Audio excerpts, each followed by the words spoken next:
Pour ceux qui nous connaissent depuis le nombre d'années, c'est pour vous expliquer comment ça se produit. Puis il y en a beaucoup qui vivent la même chose. On n'est pas les seuls.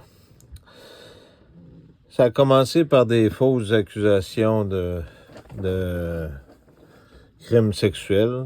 Après ça, ça a été avec de la fraude. Après ça, ça a été différentes accusations de propagation à partir de mensonges montés et fabriqués. Parce que quand ils font ça échelonner sur des années.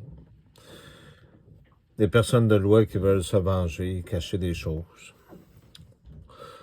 On est revenu à la position de départ, à la position de la fraude. Vous savez, ces gens-là, ils lâchent jamais pris jusqu'à temps qu'il y ait gain de cause. Mais quand ces personnes-là font ces choses-là, il faut que vous compreniez quelque chose. C'est parce qu'ils ont peur. Ils doivent cacher des choses, cacher des vérités. Normalement, quand dans la Bible, il est écrit que celui qui me suit aura la vie éternelle, ben vous aurez des répercussions à peu près comme ce qu'il a vécu. C'est pour ça que vous vivez des choses comme ça, comme nous autres aussi. Il y a des gens qui prennent des photos, qui prétendent.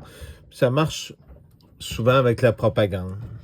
Comme être humain, ben vous vous rencontrez que la meilleure propagande, la première, et qui est la meilleure, ben c'est les crimes sexuels. Que vous soyez coupable ou non, les gens sont prêts à vous crucifier. La deuxième, ben, c'est les gens pauvres qui volent, qui fraudent, qui font des affaires. Ça, tout le monde embarque encore là-dedans, puis ils ont toujours des preuves, puis vous les croyez toujours. La solidarité, quand que ça va arrêter, c'est quand que les êtres humains vont être solidaires entre eux. Quand que les gens vont arriver, puis qu'ils vont s'unir dans un mouvement de support de leurs frères et sœurs qui vivent des choses difficiles. Si vous continuez à vivre seulement dans vos plaisirs matériels et dans votre fausse sécurité, vous n'aurez jamais rien d'autre que ça. Merci.